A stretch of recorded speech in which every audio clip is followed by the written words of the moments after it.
This conversation about building up your blueprint. It's time to take it cause time is wasted. Go grind and chase it, don't lose it. This generation need integration with information to move with. An inclination that is abiding in entertaining improvement.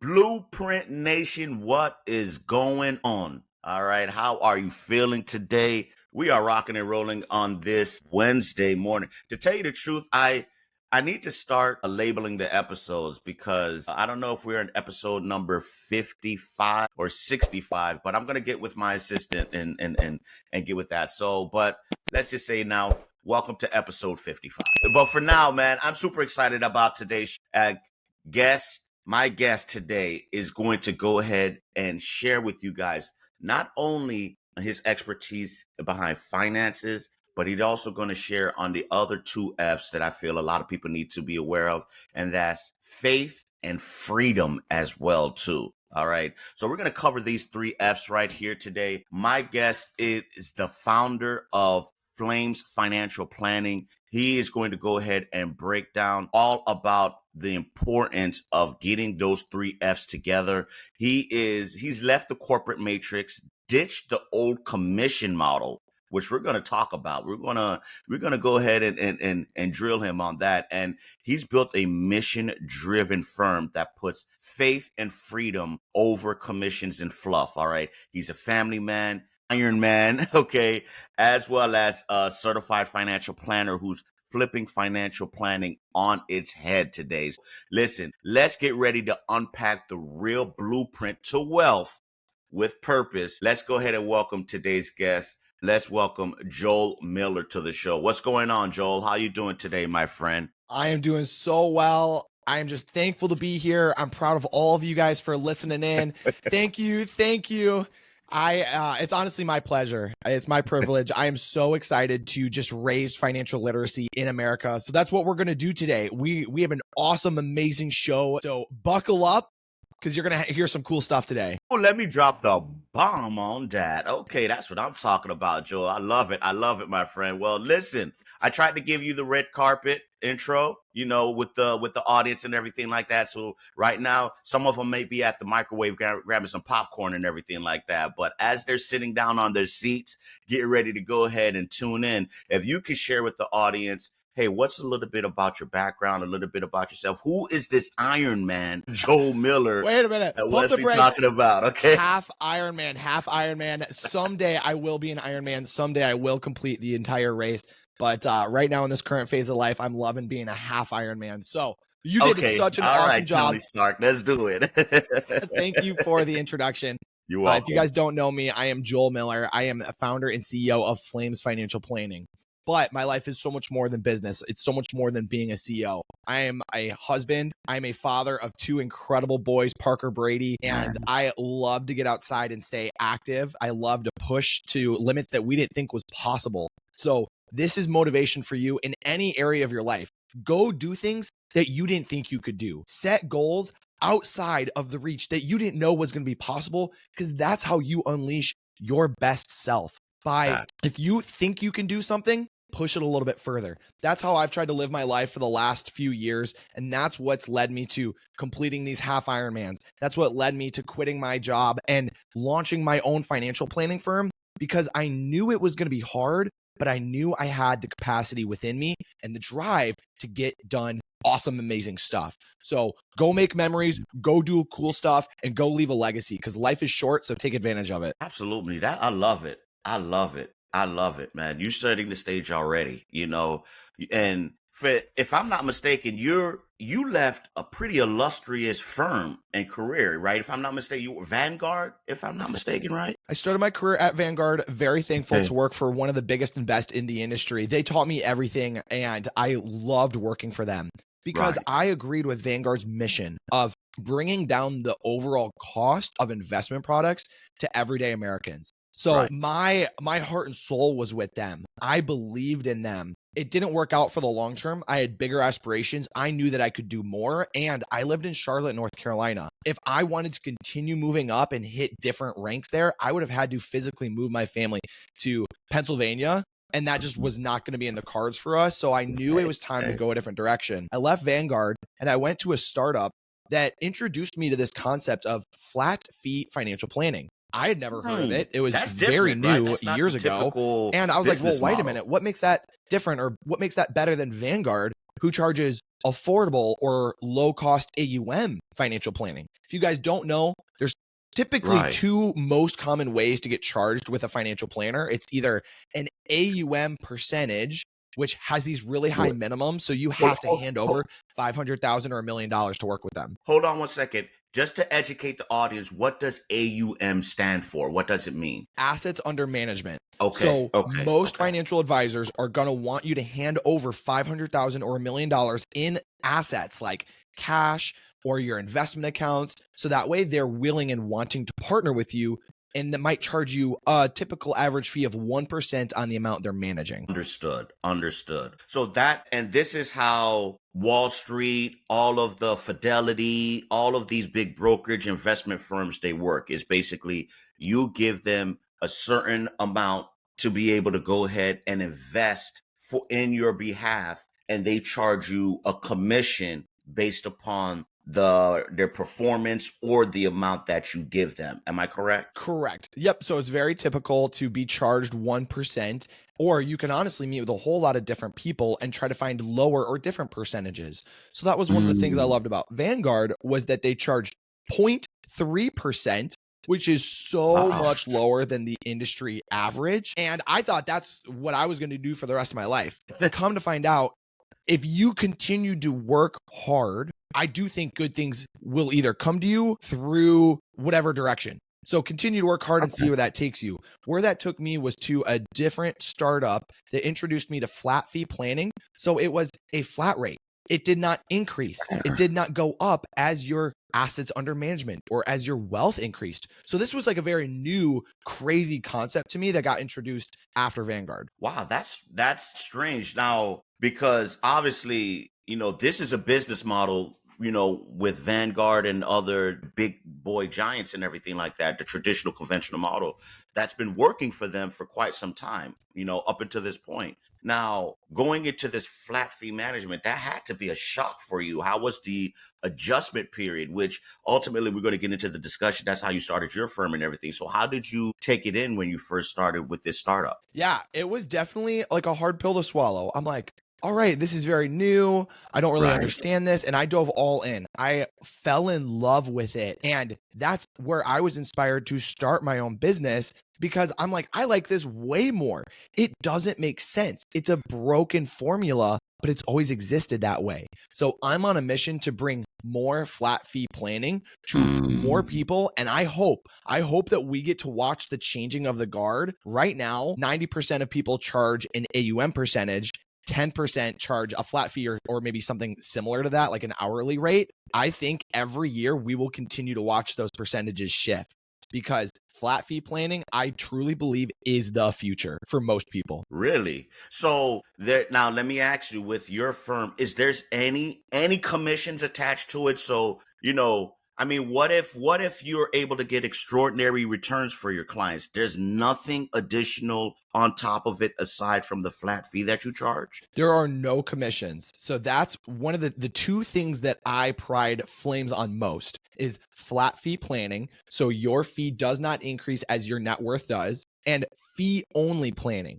What that means is 100% of the revenue comes from the memberships. Not a lot of people can say that, but it's an absolutely important designation. Fee only planning means if I recommend that you go pick up a life insurance product, or you should get your estate plan completed, you sleep better at night, and I sleep better at night knowing that I'm not making more money from that, because we are solely making our revenue from the memberships by itself and nothing else. Yeah, that's awesome. Now that you think about it, because most people will have the conventional thinking that, hey, commission, if my advisor makes me more money, he makes me more, so he's incentivized to possibly work harder for me and everything like that.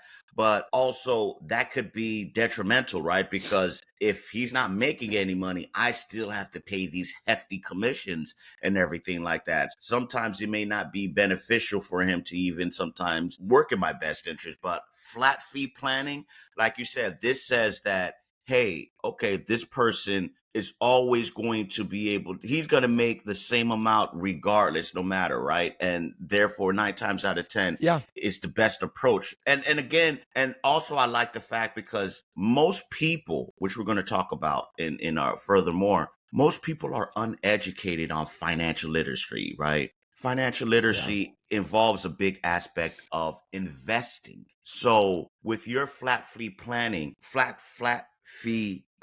model, does that also include teaching on financial literacy as well too? 100%. What's so cool is when you're an active member, you get access to everything. There's no gotchas. There's no, oh, well, you missed out on this or you have to pay extra for that. It includes investment management, financial planning, tax filing every single year, and completing, maintaining, or redoing your estate plan. Pretty unbelievable. We are Really? trailblazing in this industry because so many people, those are what I call the big four of your financial needs. Everyone else wants to break those up. Or if they do all four of those, they're going to charge you 2, 3, 4, or 5x like what we're going to charge you.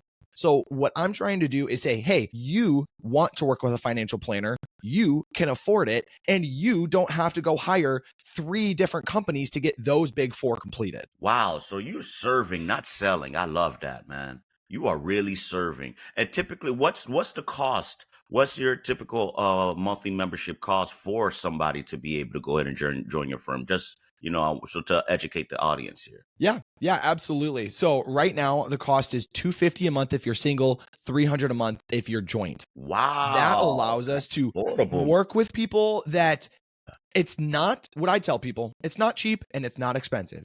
What I wanted to try to find was that sweet spot where we have the accountability. And sometimes when you're paying for something, you use it. You know it's valuable. We pay good money for our gym membership. And what that does is that pushes us and encourages us to go more. So when you're paying the right amount for your financial planner, I want you to use and like take advantage of the service. That's why we give our clients, our members, unlimited access through email and Zoom meetings so that we are actually doing life with you. Love it, love it, love it. I really now not a lot of people financial planning is the same thing like life insurance. And I'm gonna say why, because life insurance is one of those things that it's a necessity, but most people don't have it, right? And I feel like having a financial planner, financial plan, like a CFP like yourself, is necessary. Having a financial advisor is necessary, right? Why do you think people, like in life insurance and financial planning, why do you think a lot of people don't have it? Yeah, no, I think you're absolutely right there. It is one of those things that people delay. Like I totally understand. The psychology of money can absolutely rule you. Sometimes we are so afraid to spend more on what we need to do, and that stops us from making progress, right? Like, let's say that you were deciding of doing home workouts or going to the gym and paying a physical trainer. Which one is going to give you could be straight. It's an easy question. Which one is going to progress you faster and help you hit your goals faster? Going to the gym and using a physical trainer. Of course. By denying that, you are sacrificing and you are giving up your best self to say, I'm satisfied with something less. So that's how I think of it. And like life insurance, everyone, if someone depends on you financially, you most likely should absolutely have life insurance, but we're too afraid to pay that small extra amount. We're too afraid to cancel a few extra subscriptions, or we're too afraid to like go on one less vacation or delay one extra purchase. And we're willing to satisfy for a lower quality version of like our future, if that makes sense, which is like really, that's like brutally true. It is, right? And it's crazy, especially in the day and age that we're in right now with social media. You would think people would be more informed of the importance of things like this. But of course, because of social media, more and more people are becoming aware of it, right? So you now, if I'm not mistaken, half Iron Man, family man, right? And everything, and God-fearing man. If I'm not mistaken, you've also incorporated some faith into your practice and your philosophy and your practice. Okay. How has that helped you also move the needle in being able to go ahead and push your firm forward as well too? Yeah, I love this question because my faith is at the core of my why.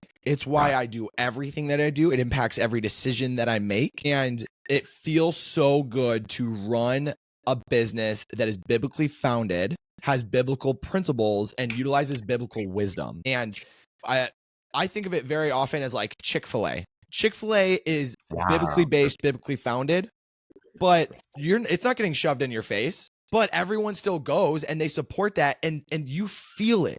You feel the love, you feel the respect, and you feel the wisdom because of its foundation. So being a biblically based founded company impacts how we treat our clients. It impacts how we treat our partners and our employees and everything. Because when I make decisions, I'm thinking through this with grace, and money is not my master. I care more about the people than I do about the money. A lot of this sounds very foreign and very backwards for a CEO to be saying, but it's so important because that's the successful recipe. Yeah, you have brought up a very, very good point with Chick-fil-A, right? Because it's funny. Like and this is gonna be off topic, but I'm gonna try to make it short to bring it. I was trying to order. I wanted Chick-fil-A a couple days ago, and I was going to order via Uber Eats. I'm scrolling on Uber Eats and I noticed Chick-fil-A is not an option within Uber Eats. So I'm like, well, that's strange. Then I go on DoorDash. It's not an option on DoorDash. So I'm like, whoa. Then I realized, like, wait a minute. Chick-fil-A is not an option on any of these food delivery services. And that's when it realized upon me, Chick-fil-A is exclusivity right there, by not being part of the quote unquote norm. And like you said, because it's deeply rooted in its culture and principles, it not being open on Sunday and things like that, right? And so this sort of ties in the point that you just shared here with what you just said, that having that faith-driven, mission-driven principle separates you from the crowd. And that is what's going to ultimately elevate you and allow people to appreciate you more, as well as being a financial planner. Because again, not only with your fee-driven business model, but also having it orbit around faith is also what people are going to be inspired, and also moves the needle for your business. So I love that. And when you said that, it's just, as soon as you said that, the Chick-fil-A thing came in my mind, and you mentioned Chick-fil-A, it was like, oh, immediately that came in my mind. So I just had to share that and everything like that, right? But I want to go ahead and pivot now, because I want to educate the audience here. So what is one of the biggest money myths that you encounter with individuals when it comes to financial planning? Because I'm pretty sure when you meet individuals, you have to break down several misconceptions and several walls in order to convince them that you are able to serve them. Yeah, so I would probably say one of the biggest myths is that we don't have to know our numbers, right? A lot of times, one of the very first things I ask people is like, hey, what do you make? And most people generally know what they make. You'd be surprised. Some people don't. But the second question I ask is, okay, well, what do you spend? And not a lot of people know. A lot of people don't know that. Almost nobody knows exactly what they spend each month. And I say, okay, well, what do we have left over at the end of every month that we can do something amazing with? Like that we can either pay down debt, or we can save, we can invest. What's that magic number that we can use each month? And they're like, I don't know. So that's probably one of the biggest myths I see, is that we just live life on the ignorance of our own numbers instead of knowing our own numbers, which is just going to help us move forward even better. Right. So I'd probably say that's one of the biggest ones. And then I would say like taxes and real estate. It's so popular with social media and these other things. So many people want to own properties and rental properties and have this passive income. So that's probably one of the biggest myths that I've been breaking over the last few years, is rental properties are not the way and the only way to build wealth. There are lots of ways to build wealth. And if you actually want to talk about passive income, I really like using a taxable brokerage account. You put the money in, it grows in the investments, and that's passive.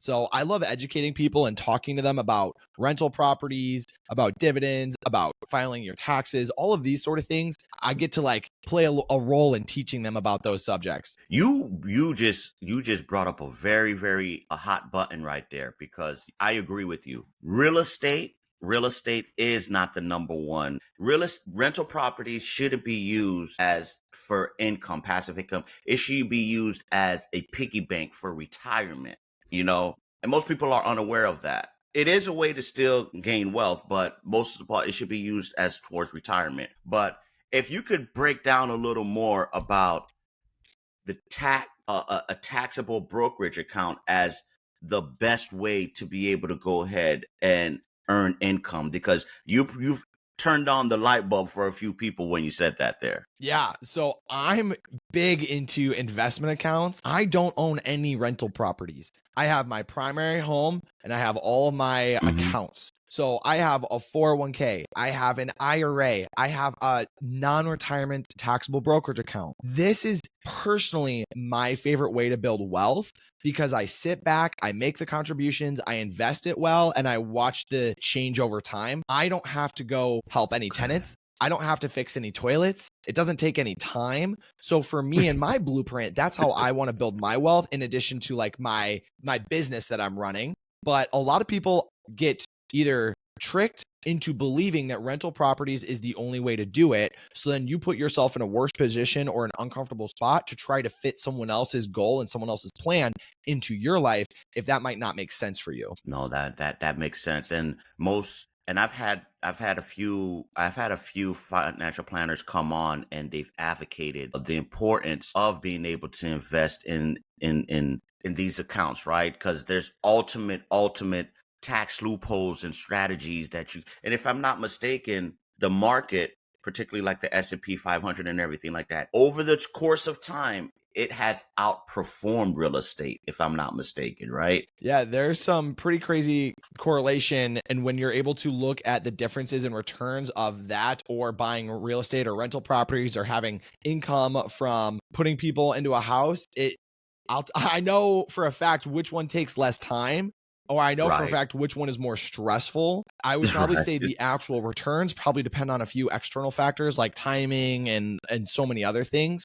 But it could change, it could flip. But man, homes are really, really hard to buy right now. Prices are extremely high. It's hard for the average person to buy an American home, which is just disappointing in my opinion. Yeah, and you've also hit it right on the head right there, right? With the cost of everything and the stress. I mean, like you said, being a landlord, being that right there has stresses of itself. And then a lot of the unforeseen cost that a lot of people are aware of. Insurance carriers are leaving states and rates are going through the roof and everything like that. So people are sometimes misled on really the obstacles that come with investing in properties and everything like that. Well, versus accounts, I mean, you hit the nail right on the head. There's no sleeping overnight of fixing a leaky toilet. There's nothing dealing with the insurance of your account or nothing like that. These are things that people are largely unaware of. So let me ask you a question. Typically, when you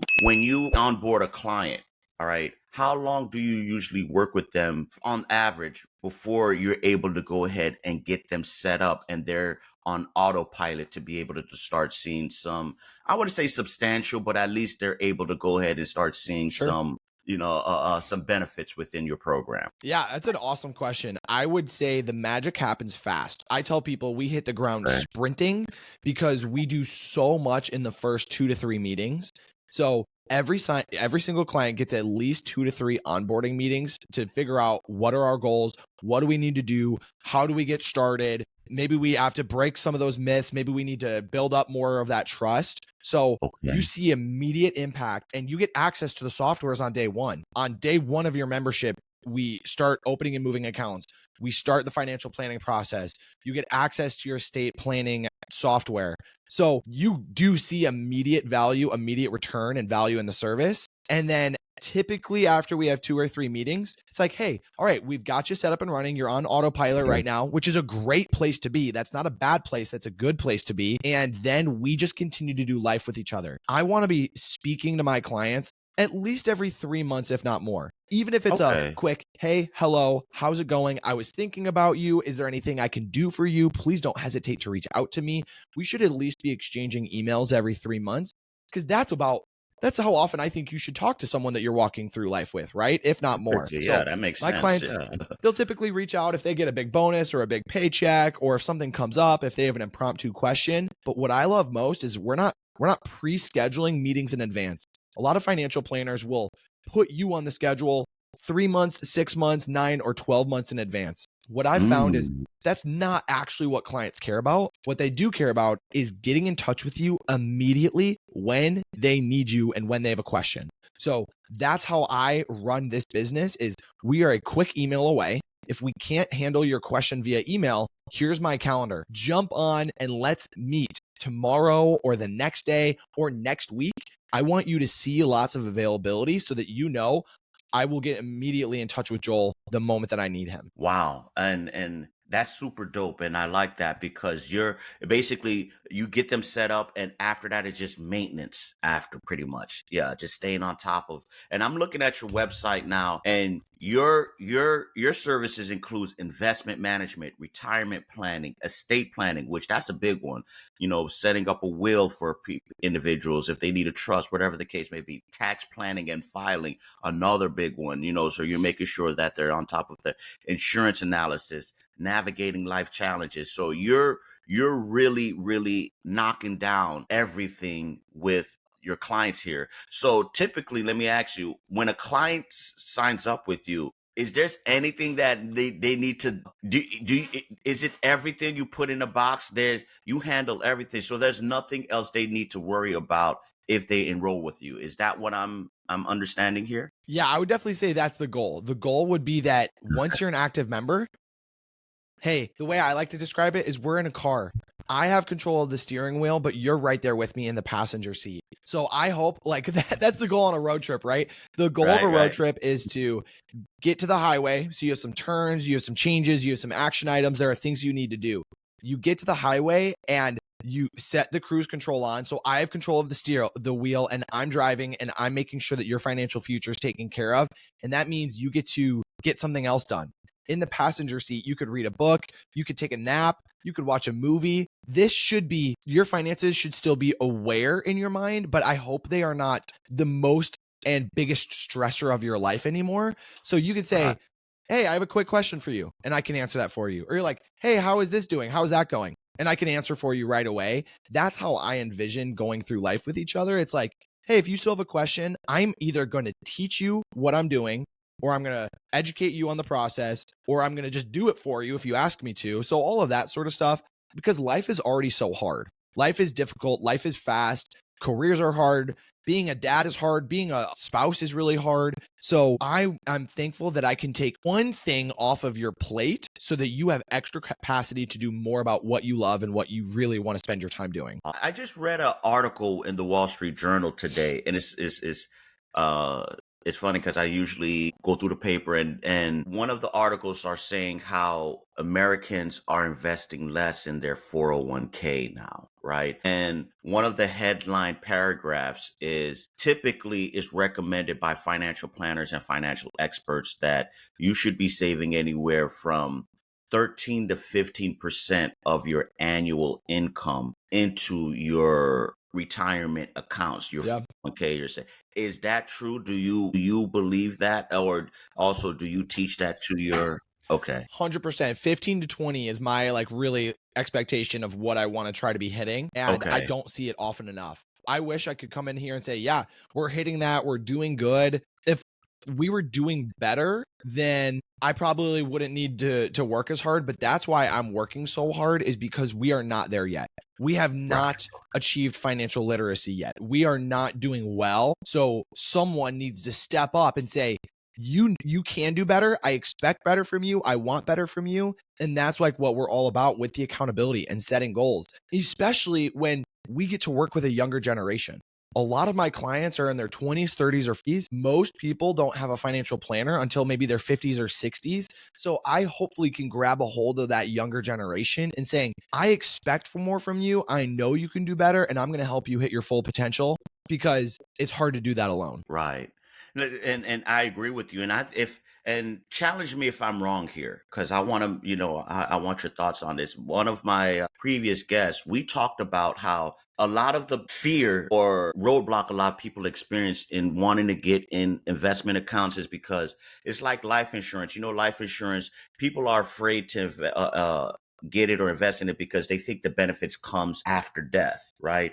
But people are unaware there are benefits in life insurance where you could actually earn or benefit from it throughout the term of the policy. Same thing with Ks, right? And investment accounts. People think that the benefits comes after retirement, but there are mechanisms and there's parts of it where you could benefit throughout the term of the account, right? So is that something you believe as well too? Yeah, absolutely. One of the questions I get more than anything else is how can I decrease my tax bill? I want to pay less in income tax. And I say, okay, well, how much are you putting into your 401k?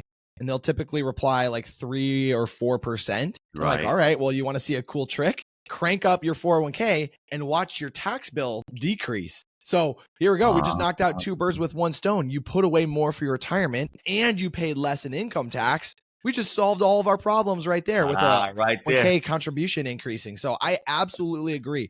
A lot of the benefits are we get to watch this money grow and use it in our 60s, 70s, and 80s. But you get the immediate tax deduction today if you utilize a pre-tax 401k. So there's a win now and a win later. Or if it's like a Roth, we might not getting that tax deduction now, but we get to be even more excited about the long-term growth. Or the taxable brokerage account, utilize tax loss harvesting so we can take advantage of those swings in volatility instead of just setting it and forgetting about it. So I would say each account and each product has its own pros and cons. A lot of them do have an immediate win and also a lot of long-term wins as well. Awesome, awesome. Yeah, and I'm glad you just shared that segment right there, because that's something I feel the audience definitely needs to hear from more and more individuals. That would help spur more interest into this, right? Because it's like you say, it's not just a win later now. It's a win now in being able to go ahead and get into,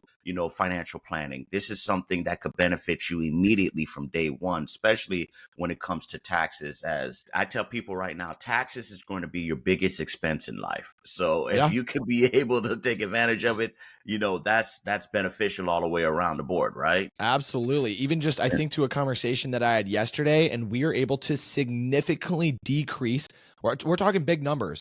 We're able to decrease their tax bill by a big portion just by cranking up the 401k contribution. So it's real, it's quick, and it's easy, and it's legal. And we're always looking for those things when we're We're trying to looking decrease for your those tax three bill. things at all time, right? Awesome, awesome. Well, listen, so now let's talk about you training on the half Ironman, right? What made you get into that right there, by the way? Just, wanted to ask. Yeah, it's a friend group that pushes you to do things that you didn't think were possible, right? So there was Wow. 15 of us that signed up for a half Ironman. Some of us, it was the first triathlon we'd ever done. Some people, it was their first or second half Ironman, and it was my friend group. You have to surround yourself with people who want to see the best version of yourself. If Mm, you're the best person in your friend group, then you're hopefully bringing everyone else up. If you're the medium or the low person in your friend group, hopefully you're being pulled up by the people above you. That's why it's so important to surround yourself with either successful people, godly people, people who are great husbands or great fathers or great spouses, because you will become more like the people that you're spending so much time with. So spend your time with good people. Spend your time with incredible people that you look up to. Like, put yourself in those situations and force yourself into that. And that's how you'll see the growth in your own life. So I wouldn't have done it if it wasn't for a friend group that pushed me, peer pressured me into signing up. And I fell in love with it. I didn't really know how to swim. I had never competitively rode a bike. I never wanted to run. And now in just 2 weeks, I am going to be completing my third half Ironman because it's constant accountability to be the best physical shape that I can be. what? That's what I'm talking. That's what I'm talking about, man. What? Listen, so how has that impacted your business? Because I love it. I love how you challenge yourself, and not only you challenging yourself, you're surrounding yourself with individuals that can help you grow and become a better person and elevate and everything Yeah. like that. How has that also how have you moved that into your professional life? I think they're all intertwined. The lessons that you learn, especially in endurance sports, is things don't happen very quickly. You can't just start a business and it's not going to be successful on day one. You can't Right. start doing social media and it's going to be successful on day one. That's what I love most about endurance sports. It's the training over training over training of daily sacrifice and commitment to achieving your goals. So I know for a fact that I can complete a full Ironman someday, but it's going to take a lot of work. But I know I can do it. Same thing with the business. I know I can change the lives of 5,000 individuals and families in America. Is it going to take work? Yes. I don't know when it's going to happen, but I know it will happen. So I just think of it the same exact way. I am training, I am working, I am grinding because I know what the end result is. I know it will be successful. I know what will happen, but I get to watch the journey unfold along the way, which is the same way I think about like my physical training. Man, so again, we've throughout the course of this conversation, we've covered the two F's, the first two out of the three F's, right? Which was the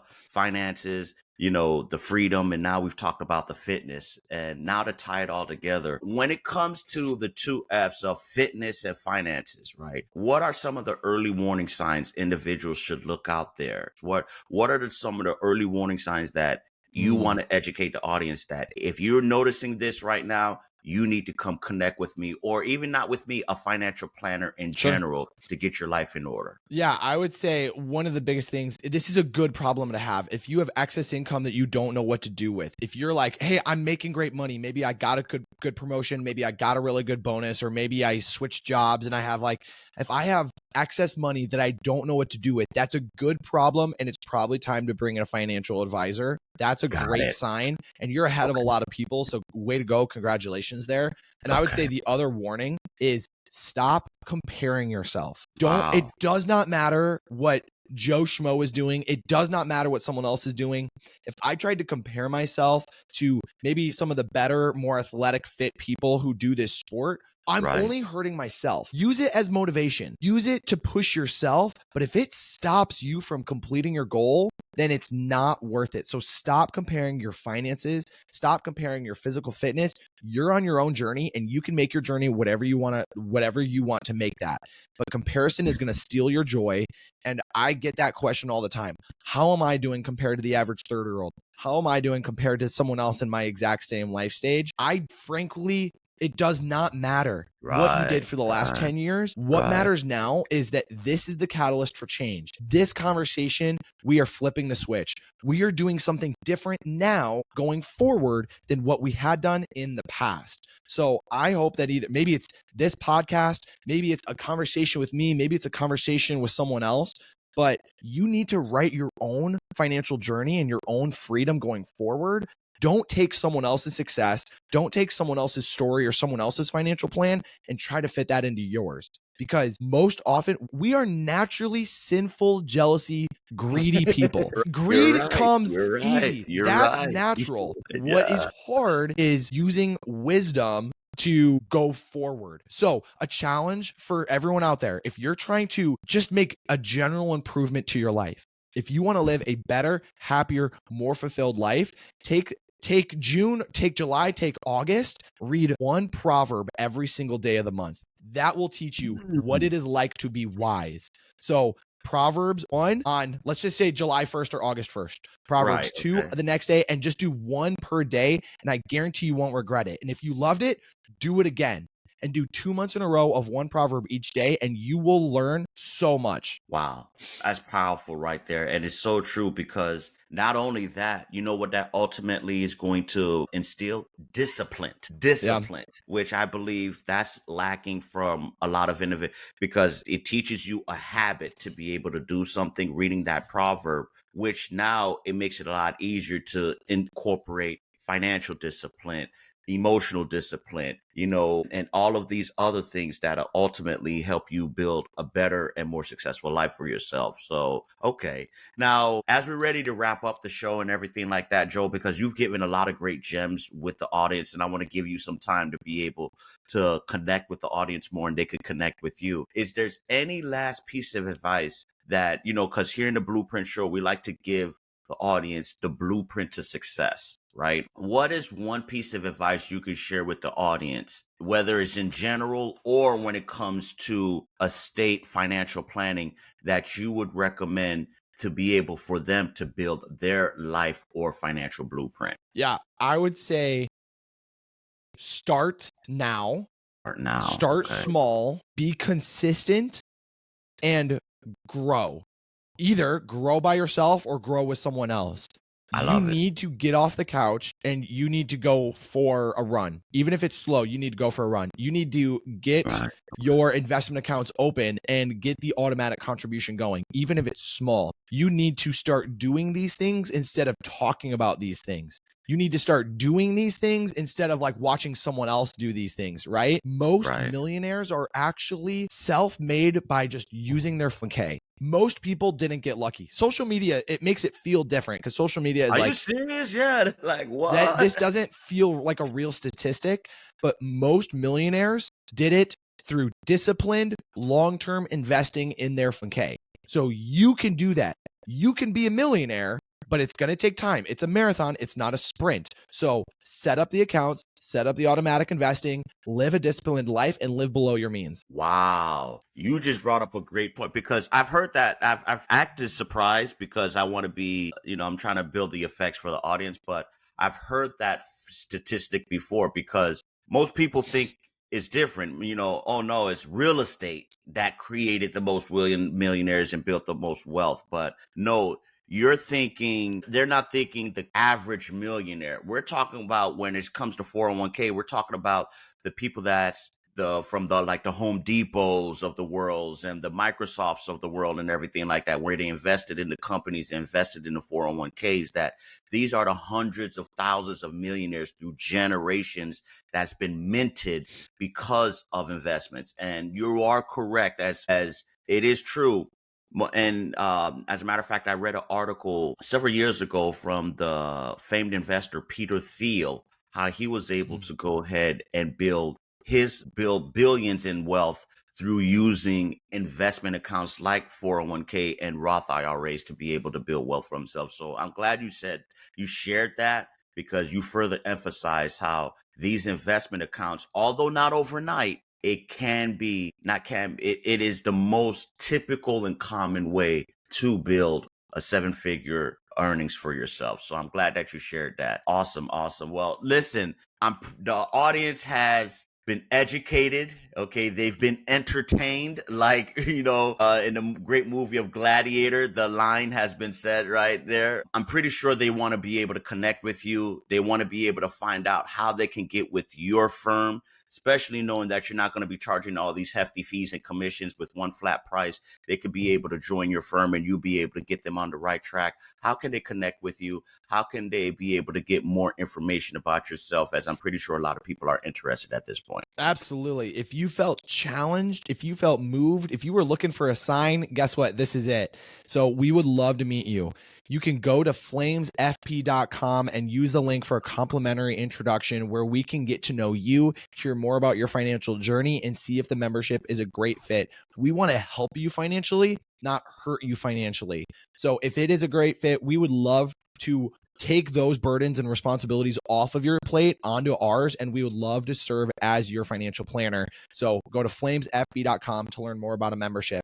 If you like what you heard today, if you love the personalities, if you love the energy and the enthusiasm, join the fun on Instagram and YouTube, Joel Miller Finance, so that there's someone out there you can trust there's a lot of noise. There's a lot of social out there. So I wanted to put myself out there as well as someone that provides good wisdom about financial topics. So I do short form content, and I would love for you to join the party. You can subscribe or follow me at Joel Miller Finance. And I cannot wait to see the things that you learn, because there's some great nuggets of wisdom on there. That's what I'm talking about. Ooh, that's what I'm talking about, Joel. Listen, ladies and gentlemen, as you can see, he's young, he's energetic, handsome guy, very spirited. You definitely want to be able to connect with Joel, not only as just because I'm advocating because he's a guest on the show, but honestly, as you can just feel the compassion and the spirit exuding from him right now. But more, he has the experience, been with one of the biggest firms out there, Vanguard. He's also a family man. He's into the triathlon, which lets you know that he's competitive, right? Wanting the best for himself and the people. And he serves, guys. And he has a business model that I believe that's going to help majority of our listeners out there. So cost shouldn't be a challenge for you guys to hold you back. It's very inexpensive. It's not cheap, but it's not expensive where you're going to be like, whoa, you feel me? So definitely tap in with Joel and his team. He'll be able to go ahead and get you right. I'm letting you know, if not, the Blueprint Nation is going to be behind you. We're going to be like, hey, go to my main man, Joel, here, all right? But Joel, thanks for stopping by today. Love today's conversation. You've educated the audience, you know, not only in the importance of financial planning, but also why they should choose you as well, too, as we're super excited to have you here. And we hope we'll be able to have you back as well, too, right? It would be a pleasure. I'm always open for it. Blueprint Nation, I am proud of you. You are incredible people. Go be the change that you want to see in the world. And I can't wait to watch it happen. Absolutely. Absolutely. And guys, listen, this is the episode and the podcast where we go ahead and give you all the keys to success. And I hope today's episode was definitely one of those episodes that did not fall short in that mission as well. You can catch us every Monday, every Friday at 8 p.m. on all platforms, YouTube, Apple Podcasts, as well as Spotify. And as always, we wish you the best, and we will catch you on the flip side. Take care, guys. We'll see you soon. Bye-bye. Blueprint, yeah. Blueprint. This conversation about building up your blueprint. It's time to take it, cause time is wasted. Go grind and chase it, don't lose it. This generation need integration with information to move with. An inclination that is abiding in entertaining improvement. Yep, Wesley Paul with Blueprint. His guests are exclusive. Get on and tune in and then learn some new tips about credit, finance, investment. A nice chance to get rich and buy land. Flip it, quick 9 bands. Learn all the skills from Wes, he did it. Learn how to build successful business. Run up a mill and get the digits. Run up a mill. Look, safe place where guests are speaking. Based off financial freedom. All facts, no cap, believe it. Podcast, you have to see it.